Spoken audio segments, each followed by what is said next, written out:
All right, ladies and gentlemen, welcome back to a very special 2020 Summerslam edition of the BCP. I'm excited for this one. Guys, right now you are listening to a cover of Asuka's theme, The Future, by my good friends in It Lives and Breathes. Guys, as always, thank you for letting me use your tunage. Check them out right now on iTunes, Spotify, YouTube, all those major platforms. Guys, thank you so much. And right now, ladies and gentlemen, I'm super excited to be talking about SummerSlam 2020 from the Thunderdome. That's something we'll talk about. Thunder. Yeah, I love it, man. But right now, let me introduce our all-star stellar panel. Please welcome back to the show, live in the Bob Cave for the first time, the enforcer, the Anti-Smark himself, Mr. Matthew Widdis. What's up, bro? Hey, yo, let's go. Let's do it, man. It's good to see a nice shirt, by the way. Oh. Available right now. Check our links. tpublic.com. A little shameless promo. This guy, he's a pro. I love it. And please welcome back to the show, hashtag Dad in Syncs, the editor-in-chief of the popbreak.com, hashtag You Know Why, Bill, Mr. Bill Bodkin. What's up, Bill? What's up, man? I don't have a Bob Culture t-shirt that I'm wearing right now, which is what we're referring to if you're listening to on the audio version, but I do have my Gets Me in Trouble All the Time Chris Hero Wu-Tang Clan shirt on, and of course the Jameson sponsorship is flowing on a Friday night. So I'm ready to actually say nice things about WWE. Maybe one or two things. One or two things. Not, I'll have plenty of negative things. I was going to say, this is the first. Plenty of negative. I know one that's definitely coming. Oh, boy. Well, I'll say this. Bill, I actually might be nice there. Okay, No, okay. that's a joke. It's all lies.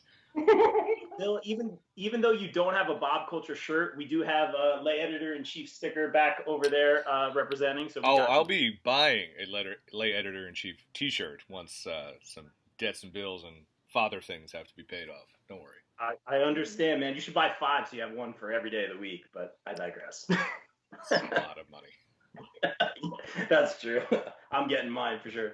And ladies and gentlemen, please welcome to the show, making her debut here on the BCP for the Miranda show on Chairshot Radio and Lucha Central. Please welcome the queen of soft style herself, Miss Miranda Morales. Miranda, what's up? Thanks for a few minutes. Hello. Yeah, I'm really excited to be on here. This is awesome. So thank you so much for the invitation. I'm also not wearing a Bob Culture podcast t-shirt. I'm wearing my 1994 SummerSlam t-shirt, Undertaker versus Undertaker. You know, so there is no Undertaker this year at all. But yes, if we're talking SummerSlam, I had to rep a classic SummerSlam. I remember watching that one. That's a good one. That's a good throwback right there. I was actually down the matches, and she's killing it already. With I was actually on a Wikipedia hole today, reading about the fake Undertaker, Brian Lee, and I was reading all about that today. So it was very ironic. Did you say you write for Lucha Central as well? Yeah, podcast for Lucha Central. I love Lucha that Central site. Weekly. Yes. Yeah, there it is. Love it. Yes, you know, that's on the simplest terms, of course. We have lots of other amazing lucha content on there, but you know, most fans in WWE do know Lucha Libre by this. So listen, as someone who's covered the last 4 Triple Manias, I totally know where you're coming from. Yes. Dig it. Well, awesome. And again, we're all about the shameless promo here. We'll save some for the end, but again, keep the shameless promo coming. And right now, actually, before we get into the match card, I did want to talk to you guys a little bit about this Thunderdome. Now, obviously, this episode is probably going to air Saturday, which would be after SmackDown, which will be on in about 45 minutes from now, time of recording. This Thunderdome thing, do you guys think it's too little, too late? Do you think it's a great idea? I know you guys have probably seen some of the videos and some of the pictures. Bill, I'll throw it to you first. Your thoughts on Thunderdome? I definitely don't think it's too late. I think we are living in a year where, whatever, man, if you can make it work, let's do it, because who knows? I know it's such a vague thing to think, but it's a very vague year of what we can and can't do. You know what? I give them an A for effort. I don't know how it's going to look on SmackDown, but I definitely want to see what it's going to look like for the live audience, like on a live show. I'm not sure how I feel about the crowd just yet. It was very busy, a little distracting, but I'm interested to see what the roof is going to do. I know that's tying into some of the videos. I think the entrance videos, kind of what the big Raw Titantron wall was, like the cascading one. So yeah, I mean, listen, it's better than the PC. I like it that we're having a big tentpole event for WWE in a big arena. It'll be different. it's cutting edge. I mean, yeah, listen. Well, I don't know how it's going to look, but I definitely give him an A+ for effort. That's the one good thing I'll say. I have one more. There it is. That's the one. One and done with those. Miranda, your thoughts? The whole rest of this shitting on this show. No, I agree with Bill. I think it's definitely not too late. We live in a time where we're seeing a lot of other sports leagues try different things with audiences, cardboard cutouts, noise, all of that. So why not try something different with an actual live audience? I think it's a great way to re-engage the WWE universe. Per se, it's going to be different than what you see on social media as well. So I'm actually more curious about what the audio is going to sound like. I think that is going to be a challenge of, how do you manage 1,000 Zoom calls at once? And also, does that mean that there's room for audio manipulation? WWE's also been kind of, a lot of fans have believed that they've manipulated audio before, lowering crowd noise in some areas and bringing it up in others. So is this another opportunity for them to kind of manipulate that in a way that helps with the narrative that they want to produce with certain matches or people? So that's kind of where my curiosity is more piquing. But visually, I mean, you kind of admit it kind of looks pretty cool with the dome around it. Like Bill said too, I'm very curious to see how it impacts entrance music and different segments. There's probably going to be some trial and error, of course. So I think fans too are going to be at it right away of the things that sucked about it. But I think the fact that they're taking a fairly big risk in such a short time frame is something pretty admirable. Very, very well said. And I like what both of you guys said, Bill and Miranda. You guys both mentioned the roof, the lights, kind of like obviously like that globe kind of feel, that 360 feel. It looks great from the video I saw. Obviously, the crowd is going to be interesting, but I think long overdue, very much needed. I think what the NBA has done in order to fill the television screen, as well as having the virtual fans, like Bill said, we'll take what we can get these days. I think WWE should have done it sooner. Obviously, like the pandemic is out of everyone's hands. Who knows how long this thing's going to go on? We just hope everyone's well and safe. That's the most important thing. WWE, again, that's the most important thing. I digress. But I think they're doing a great job.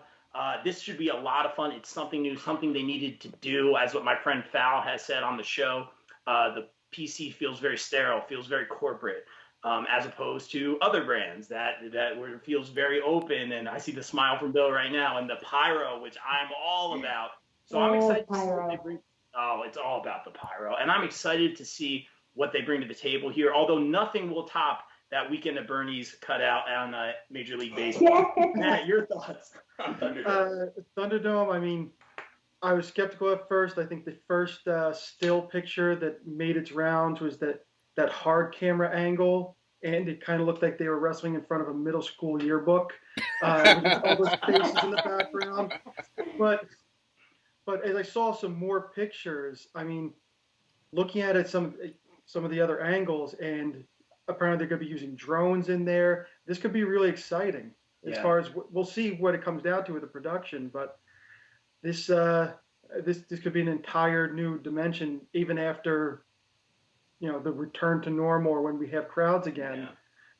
Some of these elements are going to still stick with us from here on out. I'm very interested to see how the Fiend's match is going to work within Thunderdome. We saw the manipulation when Bray Wyatt and Randy Orton, well, to mixed results, was definitely ambitious and creative. Also, it sucks a little bit we're not having Kane, because imagine just the fire, that image of the fire all around the building. That would have been really cool. But, he's got a Canada run. There it is. It's fun. Nunes actually compared the Thunderdome to a level from Turtles in Time, if you remember that game. Yes. I thought that was a great comparison. But anyway, those retro gamers will know what I'm talking about. But anyway, I digress. Let's get into the match card here. Let me say this disclaimer from the professional here. I've been moving. I haven't had cable or internet for 3 weeks, so I've been doing what I can to, the show must go on. So if I'm not up to date, please bear with me. But this has been a process, and as you can see, those who are watching the stream right now, studio came along pretty great. So I'm very, very happy with it. Enough shameless promo. Let's get into the match card. And as always, we start with ladies first here on the BCP, and that is going to be for the Raw Women's title match, and that is Sasha Banks versus Asuka. Let's start with the Anti-Smark. What do you got on this one? I'm sure everybody knows it. Very interesting statistic involving Sasha Banks. Good call. She has never had a successful title defense. Yeah. It's on the main roster. Out the gate, yeah. So that right there is the thing that because of the double match, two championships. Question is, are they going to make Asuka the champ? I'm actually going to. This is more of a coin flip. I think this could be Sasha's time where she retains. This is the different one. I think this is going to be the difference maker. Interesting. Miranda, your thoughts on this match? Oh my God, there's so many variables in this, especially with the other match that's going to be happening later on, which makes this pick even harder because you have this dynamic as well lingering between Sasha Banks and Bayley, and that somewhat lingering tension, even though they have a pretty united front. I mean, that statistic about Sasha, not having a strong title defense plays, I think, into the favor of Asuka, and because of the way that she won this title, I am leaning more towards Asuka winning the Raw Women's Championship. Wow, saying Sasha is not ready for Asuka, and I'm going to copy and paste. I'm with you, Miranda. I'm going to say Asuka takes it back here. Sasha continues that trend of losing kind of that first title defense, adds to that storyline, and maybe adding some fuel to the fire against her feud with Bayley, which we haven't really seen come to fruition in 2 years now. But hey, maybe it's the long game. Maybe it'll be a huge payoff. Mr. Bill Bodkin, the editor-in-chief. Okay, so this is my second nice thing about WWE. Wow. I think that, and then it's all down. Oh wait, I have one more, but it's like really not there. It's they stumbled into it. I think Sasha and Bayley have been some of the most entertaining parts of WWE television. I mean, I know we've talked on this podcast before, like the Bayley heel turn, it took a while for us to get there, and now she's just leaned in fully, and she's great. I think I don't want to see her go back to be old school Bayley. I like this version of Bayley. I think it's so much better, and it's so much more rich, and, getting the thing, getting dose straps carved in the back of her head. I mean, that's just, it's the details, and that's what makes things great. And her and Sasha together, I watched for the first time I watched SmackDown in a while recently when they did the Tri-Brand Battle Royal, and they were awesome on commentary together. They were really funny. They were just classic heels all the way through. So to me, it's like, shit, now you're going to break them up? Come on, they're so good together. But I think if I've read, some different articles and predictions and trying to formulate my own thought, it makes sense for Sasha to lose here and Bayley to inadvertently be the cause of it. We get the dissension. They lose the women's tag titles. Then the Mega Powers implode. And then we go on to Survivor Series, which I think would be the smart move to have them fight. Because don't we have a pay-per-view the week after this? Yes. Payback. Here's my first negative thing. That's dumb. And I don't think any WWE fan would be like, is this like, how can you, if they did the women's tag title there and they lose there, maybe that works, but it's just like, guys, it's like, that's way too much in 1 month. But I think Asuka's going to win. Asuka, I think, has been the MVP. Like, there's been a few MVPs and literally one guy named MVP who has been like such a clutch member of WWE. And Asuka's like, I mean, they made her just be like, go out there and say stuff no one understands and dance around, like, and make her look like a fool. And she got that over. And so she deserves the belt because she's great. So I'm looking forward to her winning at SummerSlam. Of course, my picks are always wrong. So, but, a man could dream. The editor. We're all wrong together. Yes, there it is. That has happened before, too. Yes. Not wrong. You're not wrong. But the editor-in-chief in rare form tonight. I love it. With that Jameson sponsorship, maybe? Yes, definitely. It's been a week, guys. It's been a week. I would buy Jameson. Nice. Yeah, exactly. Let's go to the match that I'm very excited for. Maybe the one I'm most excited for on this one. Bill, you know where I'm going with this. Seth Rollins taking on Dominic Mysterio. So many storylines, so much like news coming from this match. in a street fight, I believe. Now, Matt, you mentioned to me that Ray will be in the corner and Murphy. That is what's printed. Right Okay, now on so the it's card. but not really in the corner. Ray's going to be there and Murphy's going to be there, which is kind of like, okay, it's a street fight, so now you've basically just told us it's a 2-on-2. But. Yeah. So I apologize for my as you can see my shirt and I have a signed Mysterio mask that I'll show you guys after. It kind of looks like I've hunted Rey Mysterio and his head is mounted on my wall, but that is not the intention. I love Rey Mysterio. I think it was there when you got that mask signed.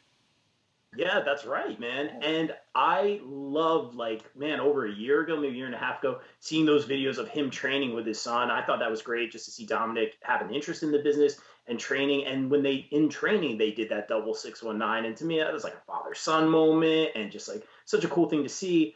I say this all the time on the show. I'll keep it short and sweet. And no, it's not a Johnny Gargano being a heel rant, which I super disagree with. It is when Mysterio, Bill knows, I know. You know why. I know why. But when Mysterio and Dominic took on Brock Lesnar in that WWE title match, I don't remember the crowd being that hot in a long time. Well, now there is no crowd, but that double 619, the double frog splash, the double cover, man, that no DQ match. I mean, it was just, man, part of me wanted them to give Ray the belt right there because it's a no DQ, but it's Brock. He's unstoppable. But what a moment that was. And the crowd was into it, more importantly. So I'm excited to see what Dominic has in his first official match. He's had some interactions and stuff like that. And it's been very interesting. Rollins is a whole nother story, but they're going to hit their spots. Rollins is going to do a lot here. Do we see Dominic getting an unexpected win over the likes of a Seth Rollins in his debut? I'm going to throw it to Bill. I didn't have an answer. You know what? It's like Dominic was trained by Lance Storm. Lance Storm ain't no joke. I mean, he trained Tyler Breeze, he trained Taya Valkyrie, he trained Rachel Ellering. He's trained a lot of good people. Guy knows what he's doing. Dominic in that match, when he took those Germans from Brock, he took those like someone who's been in the ring for 15 years. Now, I love when Dominic had his run as Walter earlier this year. It was great. But I love when, I don't know if you guys have ever seen this. So there was that joke running around. So in the UK, Walter was fighting this guy, Chris Brooks, and he kept saying, he's like, I love your dad. I love your dad. He's just like, and Walter did a 619 on him later in the match, which was incredible for a man that big. Anyway, digress.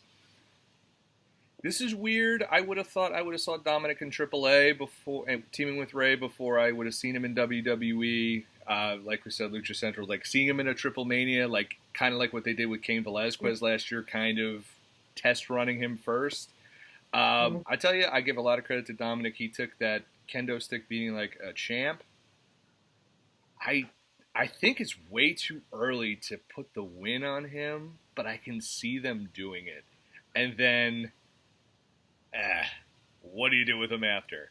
I guess but that's a WWE thing. It's like, well, think about it afterwards. So I think I'm going to go with Team Mysterio. Although I heard Dominic has his own lucha gear as Prince Mysterio, like legit. Yep. He said that. So I'm like, I would like Dominic to win this match, and then I don't see Dominic for a while. I see him show up in NXT, and then he gets proper run in NXT, where I think Dominic could have a big run, and supposedly Ray's back for another 3 years in WWE, so we're not going anywhere. Yeah, good point, Bill. I do follow the gentleman, and I can't remember his name, who did make all Ray's gear over the years, and he posted something about like, I've been waiting for this day, and you showed him sewing like kind of like a similar design. It could have been a glove or an edge of a Don't mask. Be surprised if he comes out in that. Well, that's what I'm getting at. Exactly, man.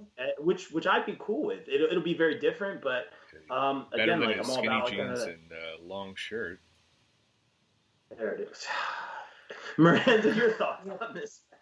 I think the concept of a street fight is actually a really good idea to maybe hide or mask some of the inexperience that he may have compared to Seth Rollins, who's been, wrestling now for over a decade.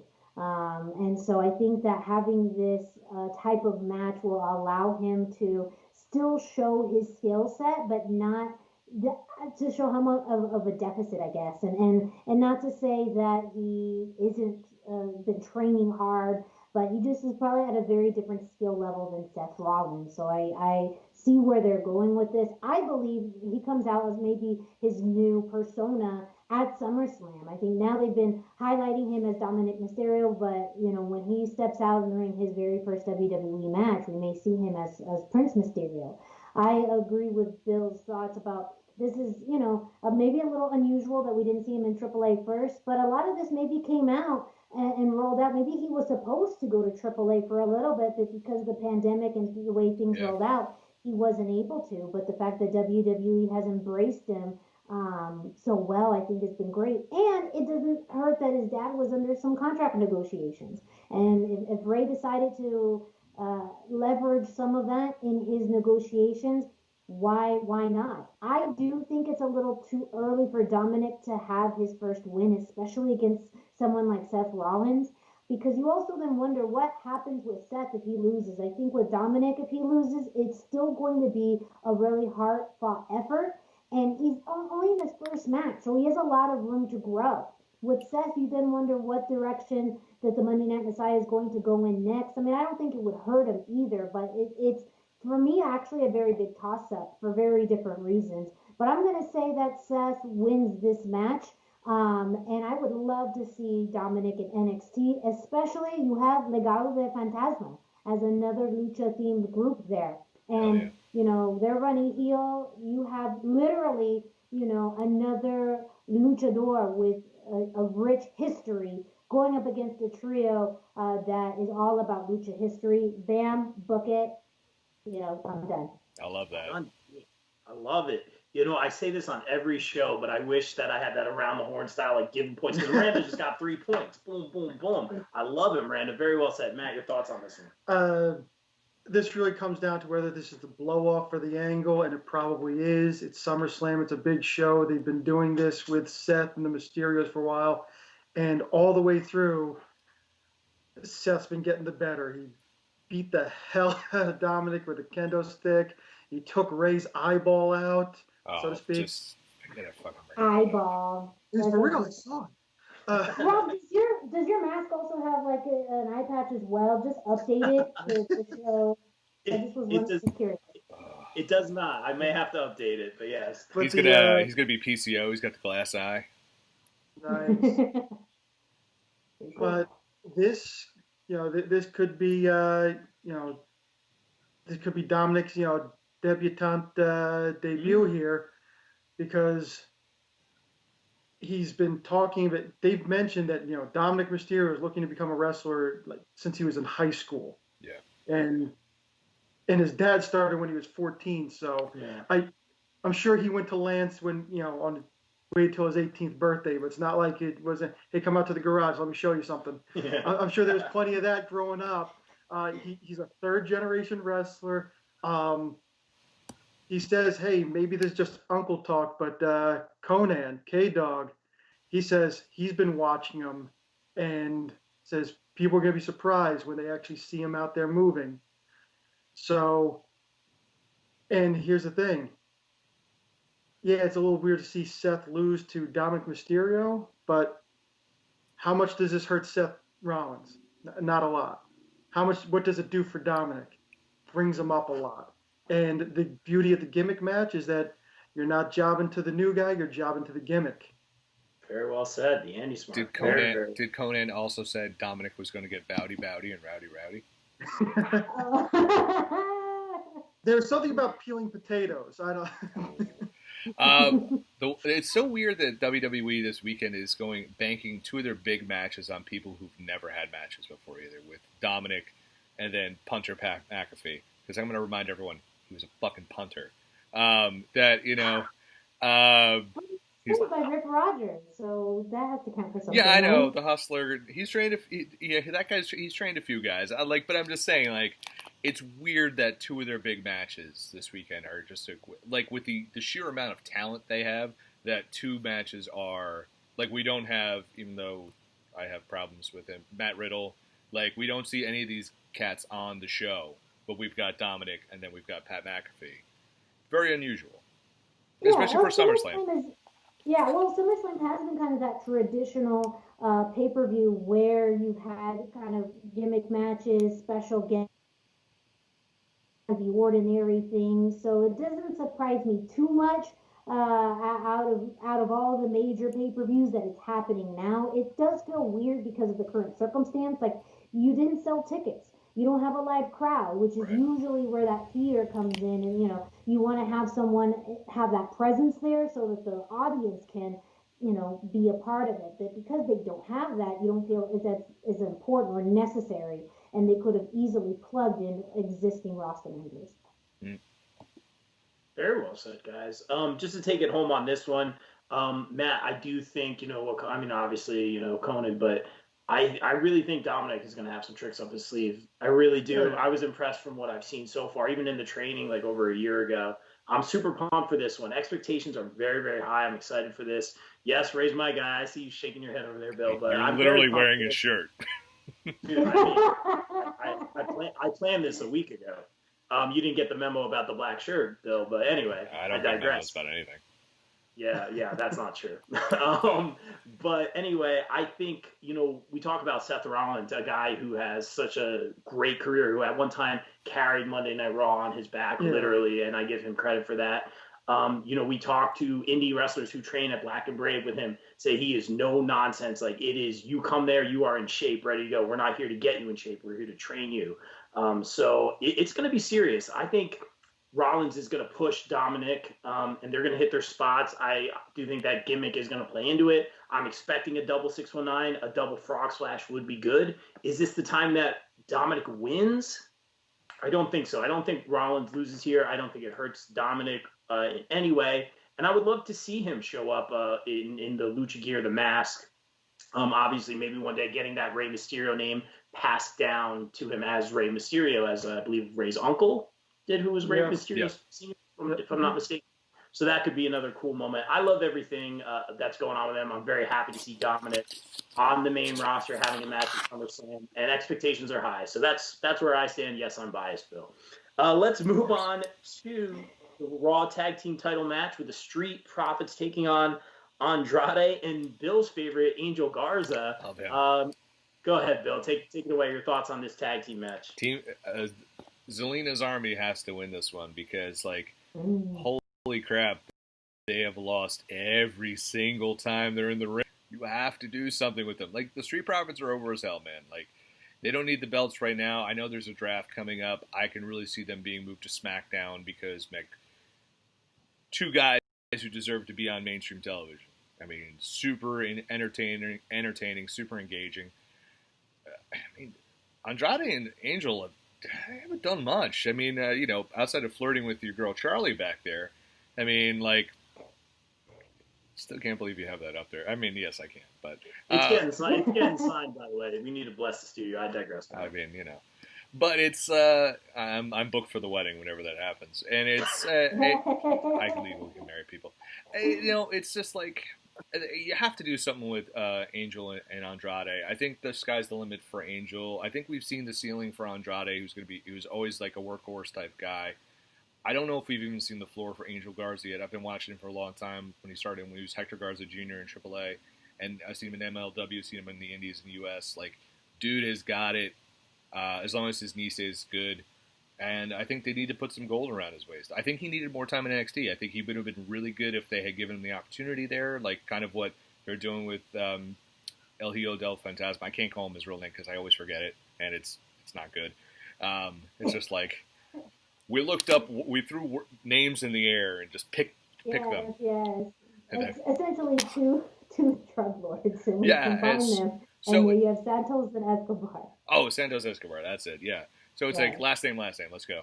And then, I look at it and I see, like, these are two guys who definitely need it to become, just to move to the next level. And Zelina's too good to be just managing guys who lose all the time. Her managing a team that has gold, like we saw when Andrade had gold, was awesome. So let's do that again. Very well said. I apologize. With that being said, I'm sure the Street Profits will win. Bring this like nobody can. Miranda, your thoughts on this match?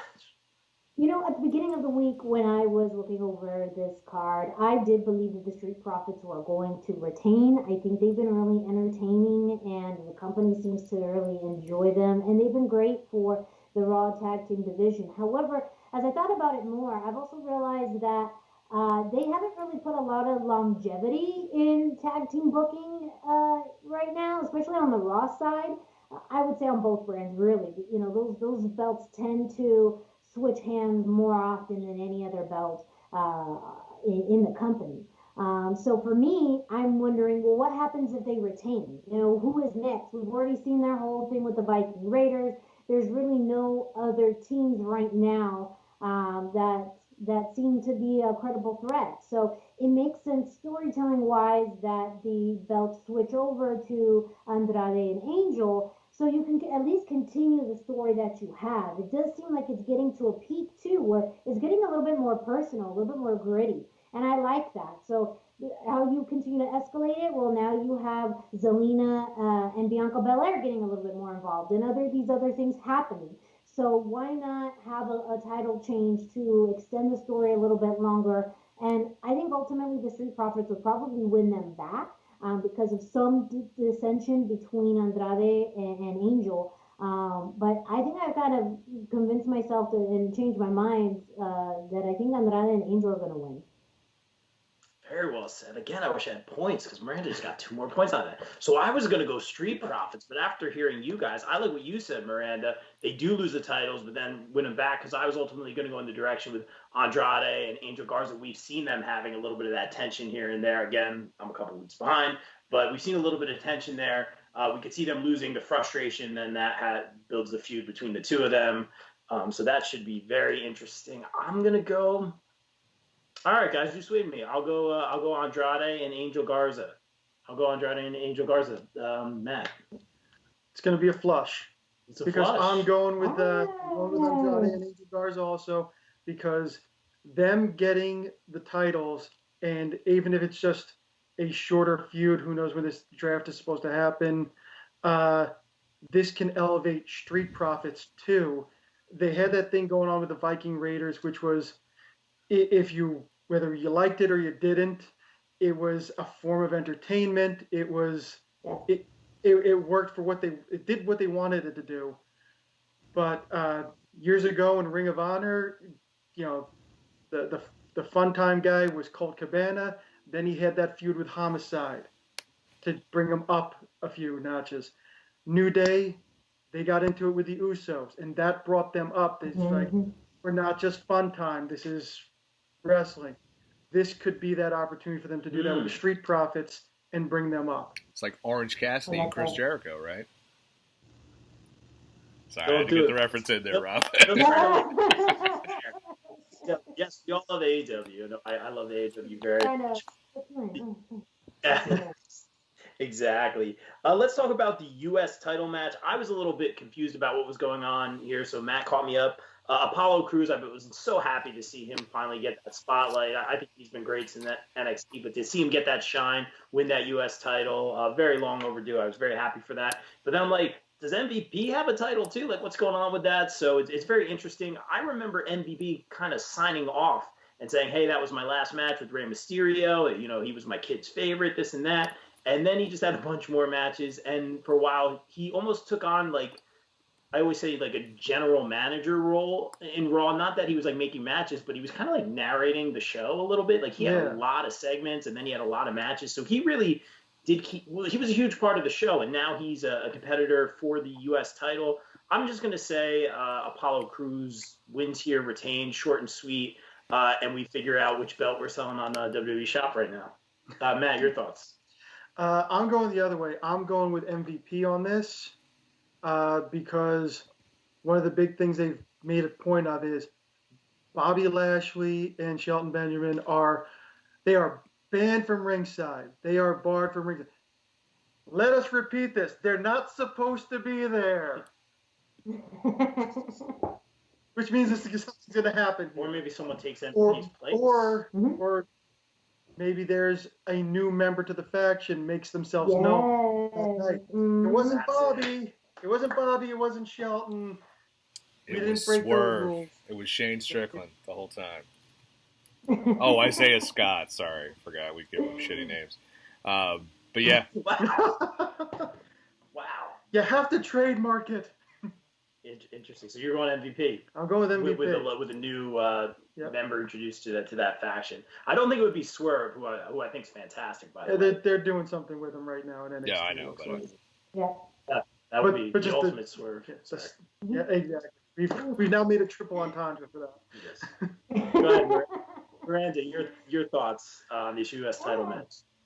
I agree. I feel like MVP is going to win. There's just been so much momentum behind the Hurt Business that, him not winning, I think would actually hurt the entire faction because they've had such a great presence. They've been so dominant. And I absolutely agree. There possibly would be a new member that has not been banned by Ringside that could possibly have an influence on the match. And as much as I really have liked Apollo Crews as U.S. champion, the money's in the chase for him. It really is. Like, the storyline with him in the Hurt Business still has a lot of mileage to go.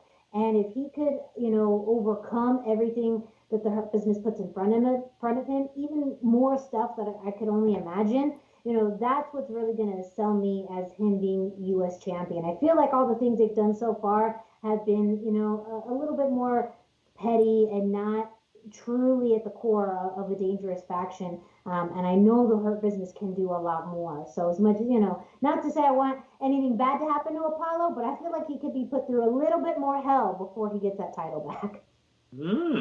Miranda, hell of a debut already by Miranda. Bill, your thoughts? Yeah, I was thinking of my joke about Swerve, but they've been involving Cedric and Ricochet in some of this, and one of those guys could easily turn because both of those guys need to be elevated. That would be such a 2020 thing, like those good guys turning. Yeah, but I mean, it's like at this point, it's like, would you rather never see them or have them on TV? And I think you wouldn't. You know what? You'll never see it coming. The through line of SummerSlam, which is not what it'll really be.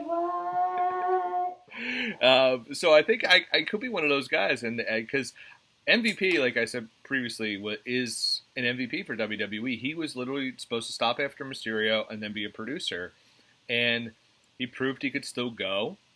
And he's been a vital part of the company. He was a vital part in helping Drew, in his programs to get over for the title. And he's gotten Bobby Lashley, past that whole Rusev-Lana debacle. Shelton Benjamin's back in the spotlight for the first time in years. I mean, like, MVP has just signed a new contract. So it's just like, yeah, put the belt on the guy. Like, even if this is like a 1 week run, or like it's worth rewarding him for all he's done. But also, like you said, it's Apollo Crews in the chase, and then that makes more sense. And because there's a lot of mileage in the Hurt Business, a name I love, and let's keep it going. Let's have that happen. So I'm balling right now, doing that thing that was cool in 2005, and I'm going MVP. All right, interesting. And he's been a pretty good U.S. champ before. Yes, yeah, no stranger to the gold around the waist for sure. Very well said. Let's get into an interesting one here, guys. A hair versus hair match, I believe, with the Peach Mandy Rose taking on Sonya Deville. First and foremost, hope Sonya's doing well with everything going on, in this crazy 2020 world. Hope she's doing well. This is an interesting one, so I'll put it to you guys this way. I think, first and foremost, Sonya's been killing it in her promo. She's really just like elevated herself to the next level. I've been a fan of hers, going back to Tough Enough and then NXT. I like what she had going for